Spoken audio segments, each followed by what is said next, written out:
what do we think about those knees, that knee situation? Now, like, as soon as I watched it, I was like, here we go. There's a point deduction here for sure. Like the drive and the ferocity on those knees, I was fully expecting to watch the replay and watch at least one of them look like a miscalculated, I'm just throwing this knee to the head and hoping his hand's on the floor. But when I watched it, the more it seemed like Arnold Allen driving into him was lifting the weight off his hands as he was taking those knees. And yes, there was contact with the hand on the canvas, but then it goes down to the jurisdiction. Some jurisdictions were like, well, you know, it's got to be weight bearing. Sometimes you can touch. Sometimes you know, it's got to be a full palm. Sometimes I've heard lots and lots of different takes on that rule, and I think what we need to do is to kind of nail something down across the board of mixed martial arts, whether it's just let's go knees to the head and be done with it, or whether we decide it's got to be weight bearing or what. This, you know, the right judgment was made, but then on the flip side, Arnold Allen was warned for it because, of course, they could potentially have been illegal, but then he wasn't deducted a point because they weren't illegal. They didn't turn out to be fouls. So then you've got to make the argument of, well, you know, in that scenario, because of the uncertainty of whether they were legal or illegal, it caused a stall to the fight, which could have potentially resulted in Arnold Allen having more success in that situation. That's another situation. I honestly would just have knees to the head. I mean, I just would. I don't like the removal of that. I don't like. It's like same with the downward elbow rule. I would just remove that as well. It causes more confusion than anything else. It causes more debate and more uncertainty than anything else. Certainly the knees to the head to a downed opponent. I go back to the Aljamain Sterling Peter Yan fight.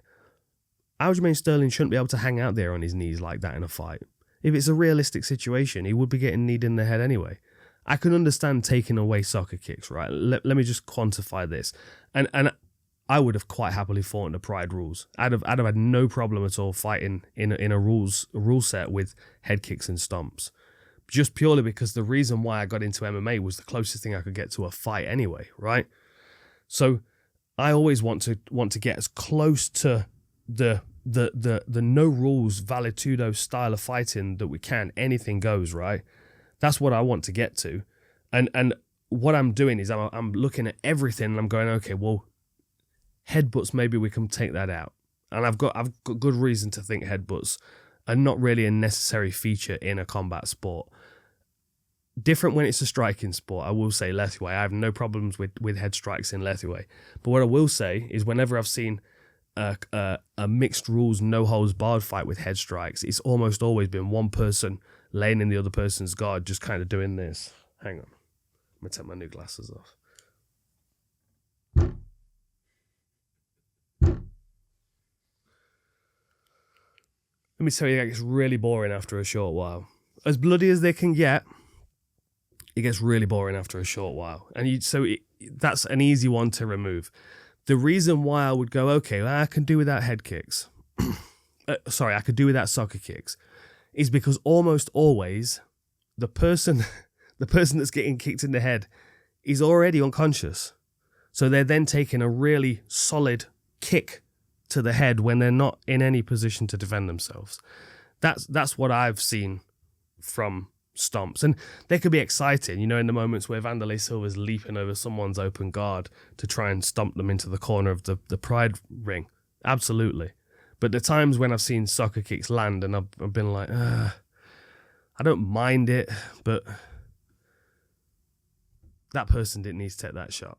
And what you could have done in place of that was just get the legs to the side and give them one more good shot with your hand. You know, it's not I don't think it would change the sport a great deal necessarily, but I do think legalizing knees to the head on the ground would. And if you watch, I'm sure there are some One Championship fans out there. What I enjoy watching a lot are the female fights where they're very good at crucifix. They've got a group of fighters at the moment. Ritu Phogat, I believe she's from India, and then the other one that Mystery's always perving on. What's her name? Hirata? No, the One Championship, the judoka. Hirota. Oh, I can't remember her name now. Anyway, basically, they're very, very good at finding themselves into a crucifix position. And in unified rules, you get the elbows and the punches, absolutely. But what we're seeing, because of the hip dexterity of the female fighters, they're able to curve these knees in, bam, and land some really, really tasty knees from like side control positions. I definitely think that in people are slapping each other with no guard. If we can't have knees to the head in MMA, come on. I'm all for here we go. It's Suki Hirata. Charlie knew exactly what I was talking about. He knows who Mystery's liking on Instagram. Every time a photo pops up, he's the first person to have liked it. I don't know whether he has an alert attached to his testicles or something. I hope he's listening. Hello, Mystery. I hope you're well. Yeah. So that's kind of that was an awkward situation there, because like I felt for Arnold Allen. Like you watch the Picks podcast. I like Arnold. I want to see him have success, but I knew that was going to be a nightmare of a fight for him, because it would be against anybody. And honestly, Arnold did much, much better than I was expecting him to. Like, first round game plan was clever. Like he was moving and he was stinging and it was poetic the way that he was moving in that early round, and he was jabbing and crossing to the body as well, and he had a lot of success with that. But always, Movsar gets to you eventually, gets a hold of you, and then it's that cycle of bumping you down to the floor and following and bumping you down. And watching the way that Movsar looked fantastic doing it. The other one that stood out was Chimaev on Kevin Holland, when Holland was trapped in a body lock and he was Granby rolling, trying to get out of it. But they're like, these guys' ability from you can tell Movsar has been wrestling for many, many years. His instinct to be able to attach himself and to ride people as they're moving and scrambling and being chaotic, very, very impressive. I think that guy's a real problem. And honestly, I would like to have seen 2 more rounds out of that fight. I feel like when these guys get up to this level, especially the lighter divisions, sometimes we need an extra couple of rounds to split them, Like, you could have made an argument that Arnold Allen's conditioning was going to take over in the 4th, 5th round. Now he started to, find the rhythm of Movsar's timing on his takedowns, etc. But I don't know.